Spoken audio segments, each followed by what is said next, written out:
Hi students, இப்போ நம்ம பார்க்கக்கூடிய ஒரு சிம்பிள் ப்ராப்ளம். எடுத்துக்காட்டு 3.2 ரொம்ப ரொம்ப முக்கியம். அடிக்கடி எக்ஸாம்ஸ்ல கேட்கக்கூடியது. சி 25 கிலோகிராம் மற்றும் 100 கிலோகிராம் நிறையுடைய இரண்டு பொருட்களின் மீதும் 5 நியூட்டன் விசை செயல்படுகிறது. ஒவ்வொரு பொருளின் முடுக்கத்தை காண்க. சோ முதல்ல क्वेश्चन ரீட் பண்ண உடனே தகவல், கொடுக்கப்பட்ட தகவல் என்ன அப்படிங்கறத நம்ம முதல்ல எழுதணும். அப்ப ஃபர்ஸ்ட் பாத்தீங்கன்னா நம்ம தகவல்ல என்னென்ன கொடுத்திருக்காங்க, இரண்டு பொருளினுடைய நிறைகளும் கொடுத்திருக்காங்க. நிறைக்கு என்ன லெட்டர், இங்கிலீஷ்ல மாஸ்ன்னு சொல்லுவோம். அதனால முதல் பொருளினுடைய நிறை m1 ஈக்குவல் டு 25 கிலோகிராம். இரண்டாவது பொருள் நிறை m2 ஈக்குவல் டு 100 கிலோகிராம். இந்த ரெண்டு பொருளுக்கு மேலையும் செயல்படக்கூடிய விசையினுடைய மதிப்பு சமம். அப்ப முதல் பொருள் மேல செயல்படக்கூடிய விசை F1 பொதுவா சொல்லுவோம். இரண்டாவது பொருளின் மேல செயல்படக்கூடிய விசையை பொதுவா F2 சொல்லுவோம். ஆனா ரெண்டுடைய மதிப்புமே சமம். எவ்வளவு? 5 நியூட்டன். இதை நீங்க இப்படி எழுதலாம், இல்ல சிம்பிளி F1 கூட எழுதிக்கலாம், அது உங்க விருப்பம். சரியா? 5 நியூட்டன். ஒவ்வொரு பொருளின் முடுக்கத்தை காண்க. ஒவ்வொரு பொருள், அப்ப முதல் பொருளினுடைய முடுக்கம் A1, ஆக்சலரேஷன் இங்கிலீஷ்ல சொல்லுவோம் क्वेश्चन மார்க். இன்னொன்னு A2 equal to question mark. So இனி தீர்வுக்கு போறோம். சோ இந்த தகவலை பார்த்தாலே தெரியும், விசை, நிறை, முடுக்கம் மூணு சேர்ந்து வரக்கூடியது ஒரு ஃபார்முலா தான், F ஈக்குவல் டு ma, நியூட்டனுடைய இரண்டாம் விதி. சரியா? சோ அப்ப தீர்வுல நம்ம முதல்ல உள்ளதை கண்டுபிடிக்க போறோம். சரியா? முதல்ல உள்ளது பாத்தீங்கன்னா m1 ஈக்குவல் டு 25 கிலோகிராம். அப்புறம் விசை F1 ஈக்குவல் டு 5 நியூட்டன். அதே மாதிரி question A1 equal to question mark. எந்த விதிப்படி? நியூட்டனின் இரண்டாம் விதிப்படி F equal to ma.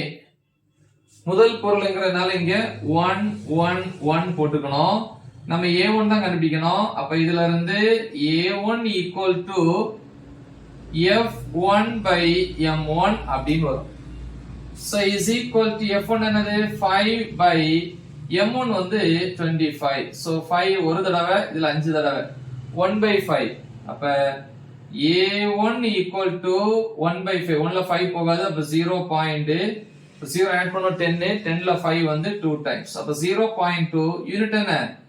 ms power -2 முடுக்கத்துக்கு. சரியா? சரி, அடுத்து இரண்டாவது பொருளினுடைய நிறை m2 ஈக்குவல் டு 100 கிலோகிராம். விசை அதே அளவுதான், 5 நியூட்டன். முடுக்கம் A2 equal to question mark. இங்க அதேதான், நியூட்டனின் இரண்டாம் விதிப்படி. நீங்க வேர்ட்ஸ்ல எழுதலாம் இல்லையா? இரண்டாம் அப்படிங்கறத வார்த்தையில எழுதுங்க. விதிப்படி ஃபார்முலா என்ன? F2 is equal to m2 A2. பொதுவா F equal to ma தான். நம்ம இரண்டாவது பொருள்ங்கிறதுனால எல்லாத்தையும் 2 2 போட்டோம். சோ இதுல இருந்து A2 equal to m2 கீழ வந்துரும்.